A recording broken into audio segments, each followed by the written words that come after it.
Эсгийн мэдээлэл үйлчилгээний албаны аян портал системийг ашиглан томилогдсон мэдээлэгч түүхийн өгдлийг хэрхэн дамжуулах талаар танилцуулъя. Манай албаны цахим хуудсанд нэвтрээд АИП-ЦИС-нээс аян портал дид менюг сонгоход системд холбогдно. Та хэрэглэгчийн нэр, нууц үгийг ашиглан системд нэвтрэнэ. Зүүн гар талд меню хэсэг барилж байна. Шинээр түүхийн өгдөл үүсгэхээр бол Change Request менюг сонгоход түүхийн өгдлийн жагсаалт гарна. Та шинээр түүхийн өгдөл үүсгэхээр бол Grid Change Request гэсэн командыг сонгоно. Түүхийн өгдлийн ажлын талбар үүслээ. За, энэ хэсэгт бол түүхийн өгдлийн товч агуулгыг бичих байгаа. За, би жишээ болгоод Word эмэд хөрөмжийн ашиглалтыг зогсоох тухай гэдэг үсгий. За, энэ бол тест. За, ID-г бол цаанаасаа өгнө. За, энэ бол таны нэвтрэх нэр байна. За, энэ дугаарлалт бол хэрв манад өгж байгаа түүхийн өгдлийг дугаарладаг бол тэр дугаарлалтаа бичнэ. За, энэ бокс нь одгүй байгаа учраас заавал бүглэх шаардлагагүй гэсэн үг. Энэ улаан одтой боксуудыг заавал бүглэх ёстой байгаа. За, эсгийн мэдээллийн эмхэтгэлээр гарах мэдээлэл учраас эмхэтгэл гэдгийг сонгоно. За, эмхэтгэлийн ямар бүтээгдэхүүнээр гарах вэ гэдгээ сонгоно. За, мэдээллийн маань хүчинтэй болох өдрийг сонгоно. За, улаан боксд бол Iraq-ийн өдрүүд байгаа. Iraq-ийн хүчинтэй болох өдрүүд байгаа. За, өдрийг тооцохдоо өнөөдөр 9 сарын 29 байна. Тэгэхээр дараагийн Iraq-ийн циклийг тооцохын тулд эсгийн мэдээллийн эмхэтгэлийн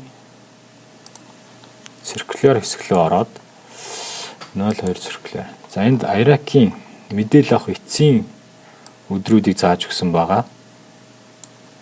За, өнөөдөр 9 сарын 29 дараагийн энэ циклээс бол хоцорсон байна.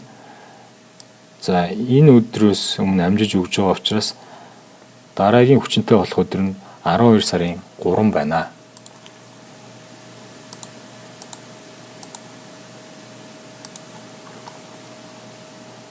За, энэ хэсэг нь болохоор мэдээллийн хүчинтэй байх хугацаа. Энэ мэдээлэл нь тогтмол шин чанартай байна. Тийм учраас энэ мэдээллийн хүчинтэй хугацааг perm гэдгийг сонгож байна. За, энэ анхдагч түүхийн мэдээлэл нь танд эрэхтэй ямар дамжлагаар ирсэн та энэ холбоосон дээр бүгэлж болно. Одгүй учраас энийг бүглэхгүй орхиё.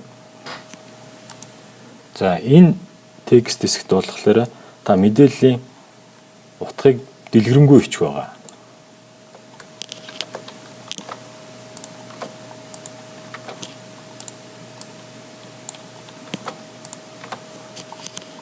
За, энэ өөрчлөлттэй холбоотойгоор ийм өөрчлөлт гарна гэж чагсаагаад бичих байгаа. За, энэ бол текст боксын нэг хэсэг гэсэн үг. За, энэ мэдээлэлтэй холбоотой хавсаргах файлууд байгаа бол энэ хэсэгт оруулж болно гэсэн үг. За, хідэн ч файл байж болно. Файлаа ингээ мэйлтэй адилхан хавсарах чинь. За, ингээд түүхийн мэдээллийн бүглэх хэсэг дууссан гэсэн үг.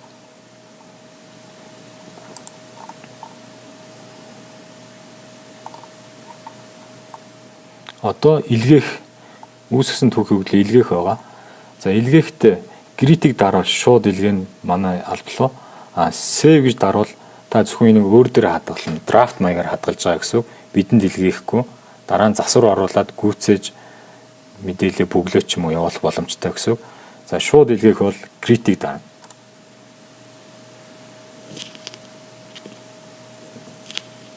За, илгээглээ гэсэн амжилттай боллоо гэсэн төлөв харагдлаа. За, процесс task list энэ хэсэгт болохоор түүхийн өгдөл нь дараачийн шатлалгаа шилжсэн харуулж байна. За, миний үүсгэсэн мэдээлэл энэ цагт үүсээд дууссан. Дараагийн шатаа хүлээж ийн гэдгийг харуулж байгаа. За, ийм төлөвт очсон бол мэдээлэл илгээгдсэн гэсэн үг. За, change request-ээс гарч үзье.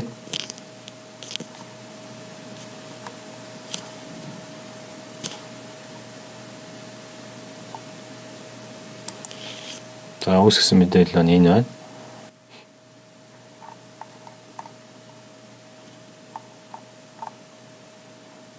За, ингээ үүсгэсэн байна.